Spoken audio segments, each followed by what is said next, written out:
you're in Boston. You're a longtime business owner.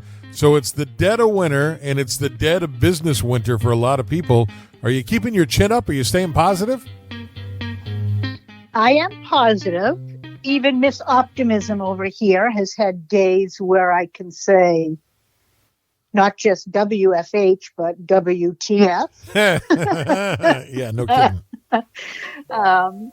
It's certainly calling upon our resiliency, tenacity, and, shared determination. It's just challenging. Shelly Berman-Rubera is the author of 100 Tips to Small Business Results. It's available at Amazon, wherever books are sold.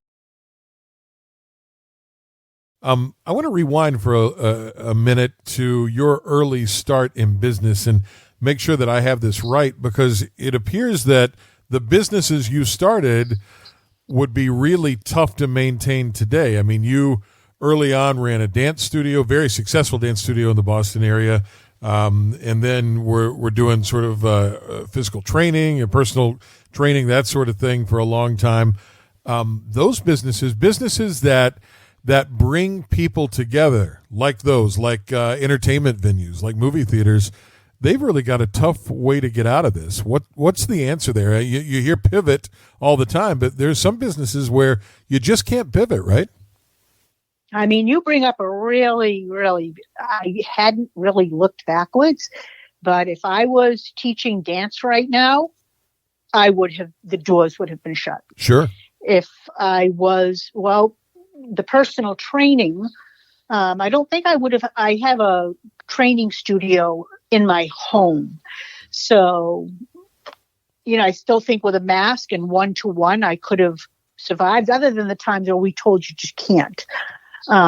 But that would have survived. And don't forget, my mortgage has to be paid. So it's not like you have an additional space. But for people in the training business, including my son owns a gym, got hard hit, really hard hit. And, you come to today, I was already doing a lot. People were already saying, I can't really get there. Can we do this virtually? So I was already here, and in some ways perfectly positioned for the pandemic, although that's a kind of bittersweet way to get clients. Shelly Berman-Rubera is the author of 100 Tips to Small Business Results. It's available at Amazon.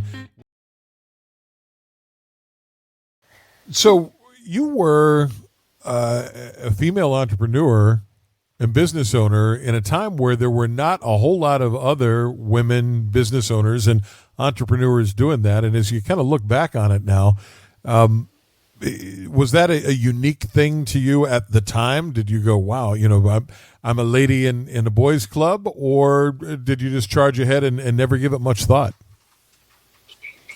I never gave it thought in that way. It was more looking back. Every time I took a job, I was a marketing director at a racket club in Boston. And every time I took a job, I had creative ways to execute, get things done, a lot of energy and excitement. And yet when you worked for a corporation, no decisions could be made without long-term planning, no great ideas. And I ended up selling 600 memberships in 6 weeks, and yet bumped up a lot of, corporate stuff, decision-making, slow playing. And I just knew I didn't want to work for anybody else, because it just didn't allow me to tap into my energy, my creativity.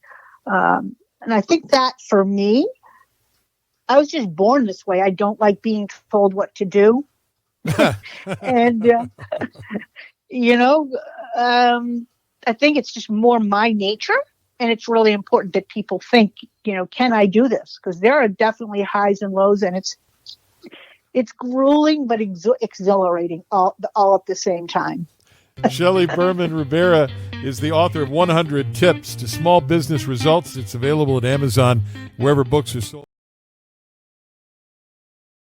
I would say in today's world, small businesses may be the key to really coming out of this thing, but it's probably more challenging right now, as well as more needed than ever before. So when someone contacts you and asks, Hey, look, can you give me some tactical advice, some strategy? Where do you start? Where's the go on the Monopoly board? Yeah, first of all, I want to commend you because what you say is what I believe. Every time we've had any kind of an economic downturn, it is small business that comes to the rescue. That's right. It's imperative. And the opportunity to start something, or for gig workers to think about, it's called psychographics. What does someone need or want, and how can I provide it? Which goes back into what I was saying a minute ago. So I would say, to answer your question, it starts right there. What do you have to offer, and what does someone want? Shelly Berman-Rubera is the author of 100 Tips to Small Business Results. It's available at Amazon.